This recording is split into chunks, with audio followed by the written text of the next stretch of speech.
سیاست کو لوگوں نے یہ سمجھ لیا ہے کہ جو سب سے زیادہ فراڈیا ہوگا، جو سب سے زیادہ جھوٹ بولتا ہوگا، جو سب سے زیادہ لوگوں کو دھوکہ دینے والا ہوگا، جو سب سے بڑا دجال ہوگا، دجال کہتے ہیں دھوکہ دینے والے کو، وہ بسم اللہ الرحمن الرحیم نہیں۔ السلام علیکم ورحمۃ اللہ وبرکاتہ۔ عزیز ناظرین، نااہل لوگوں کی حکومت قیامت کی علامت۔ رسول اللہ صلی اللہ علیہ وسلم نے ارشاد فرمایا، جب امانت ضائع کر دی جائے تو قیامت کا انتظار کرو۔ تو صحابی نے عرض کیا، یا رسول اللہ صلی اللہ علیہ وسلم امانت ضائع کیسے ہوگی، کس طرح ہو سکتی ہے؟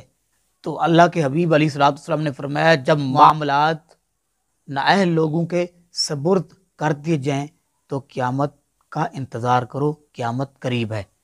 تو آپ دیکھ لیں، آج عمران خان کی حکومت، خان صاحب تشریف لائے اور تخت پہ جلوہ افروز ہوئے، کرسی وزیر اعظم سنبھالی، ساتھ ہی قحط پڑ گیا پاکستان میں، کہیں چینی گم ہے، کہیں آٹے کا بہو آسمان کو چھو رہا ہے، کہیں گندم کو دیکھ لیں، گھی کو دیکھ لیں۔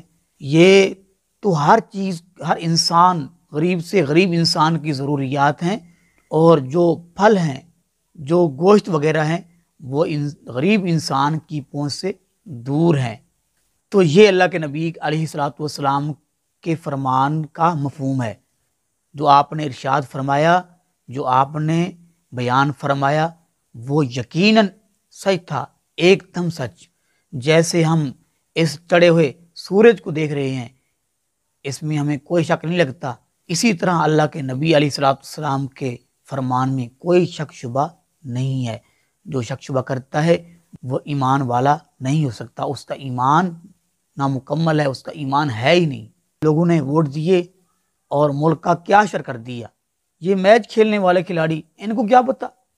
اور ہمارے ملک پاکستان میں سیاست کو لوگوں نے یہ سمجھ لیا ہے کہ جو سب سے زیادہ فراڈیا ہوگا، جو سب سے زیادہ جھوٹ بولتا ہوگا، جو سب سے زیادہ لوگوں کو دھوکہ دینے والا ہوگا، جو سب سے بڑا دجال ہوگا، دجال کہتے ہیں دھوکہ دینے والے کو، وہ جو ہے وہ سیاست دان ہے۔ نہیں بھائی، سیاست اسی کہتے ہیں۔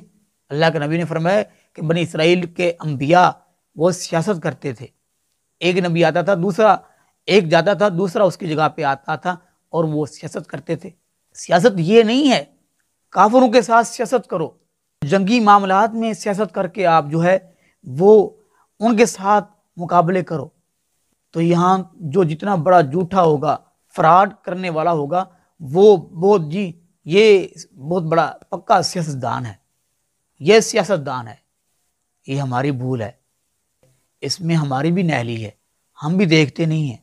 اللہ پاک ہم پہ رحم فرمائے، ملک خدا داد کی اللہ حفاظت فرمائے، اللہ رب العالمین ہم کو نیک حکمران نصیب فرمائے۔ دوستو بھائیو، نبی پاک علیہ الصلوۃ والسلام کے فرمان کو سن کے آگے ضرور شیئر کیا کریں۔ اللہ عمل کی توفیق نصیب فرمائے، آمین۔ وما علینا الا البلاغ المبین۔